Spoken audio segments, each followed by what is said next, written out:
Hi and welcome to session 3 on indices.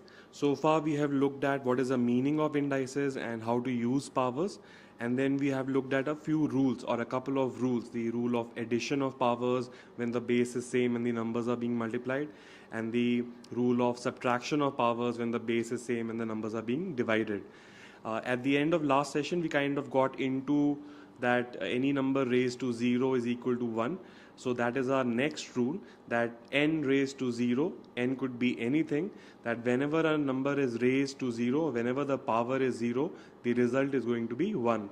So n raised to 0 is 1, 2 raised to 0 is 1, 3 raised to 0 is 1, 101 raised to 0 is also 1, right? So any number raised to the power of 0 is 1. That means the number is not there, and in product a number not being there can be replaced as 1, right?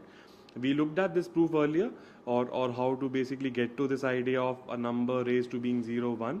So say you have 3 raised to 3 divided by 3 raised to 3, right? So you have 3 3's in the numerator and 3 3's in the denominator. All of them get cancelled, you're left with 1, right?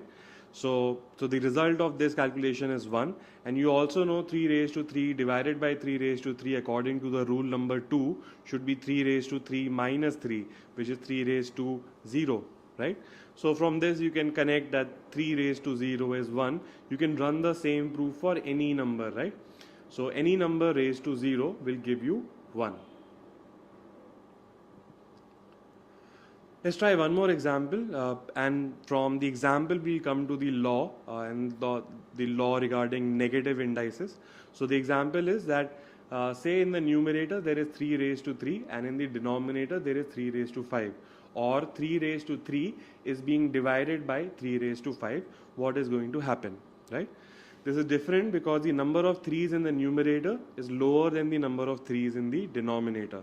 So there are 3 3's in the numerator and there are 5 3's in the denominator. So the 3 3's from top and 3 3's from the bottom will get cancelled, and you will be left with 3 into 3, right? Or a 3 square in the denominator. If I use the formula, 3 raised to 3 divided by 3 raised to 5 is going to be 3 raised to 3 minus 5, right? The formula of A minus B. So 3 minus 5 is going to give me minus 2. So if I use the formula, I get the result as 3 raised to minus 2 on the right hand side. On the left hand side, I can see that it is 1 which is in the numerator and 2 3's in the denominator, or 3 square in the denominator. So I can see that 3 raised to minus 2 is nothing but 1 upon 3 square, right? So I hope you're getting the basic idea, and that is going to be our next law or the next rule. The rule being that say a number n is raised to a power p and the power is in the negative, say n raised to minus p. It is the same as saying 1 upon n raised to p. And the proof of it is in the previous example. 3 raised to 3 divided by 3 raised to 5 gives you 3 raised to 2 in the denominator, or 3 raised to minus 2 according to the formula, right?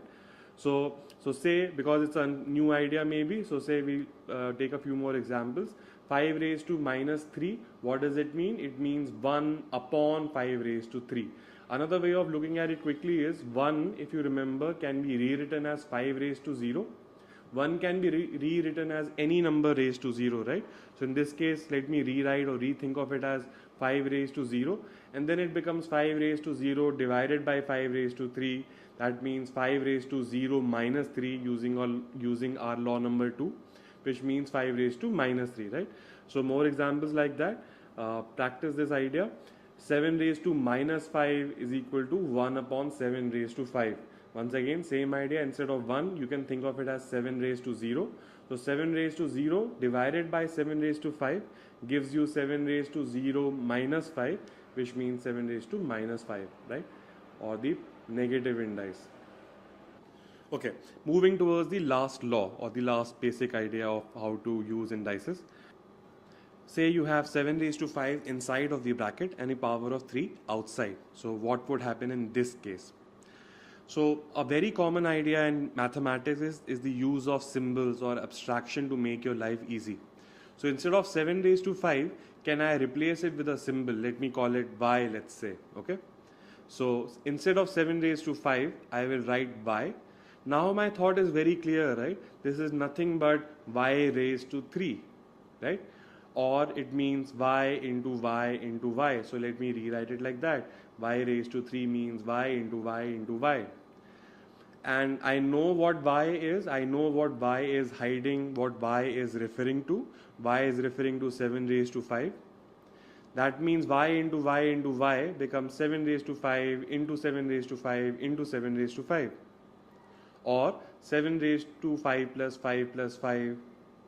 Or 7 raised to 5 into 3. Right? So when you have a number raised to a power inside of a bracket and another power outside, in that case you multiply the powers, right? So 7 raised to 5 inside of the bracket raised to power of 3 becomes 7 raised to 5 into 3. The general form would be n raised to a raised to b is equal to n raised to a into b. You should try a few more examples like this. So say you have 3 raised to 5 raised to 7, that is simply 3 raised to 5 into 7.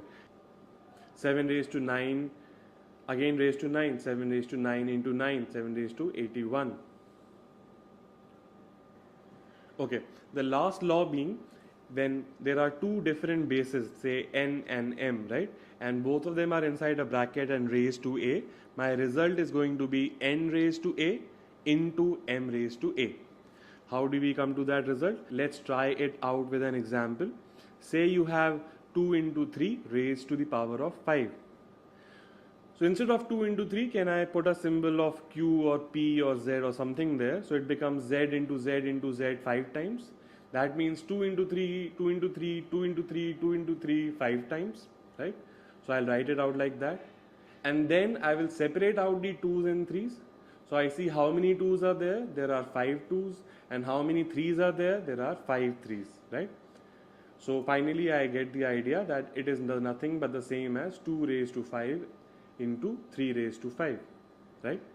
So what we are trying to do is not only cover the laws, but we're trying to get to the idea that if you understand the very basic definition of something, the laws and the formulas, more often than not you can derive for yourself and see very clearly how they are operating or what is the basic principle involved, right? So this covers the basics of indices and the rules and formulas of indices. In the next coming video, we'll try out a few problems. Okay. Thank you and see you soon.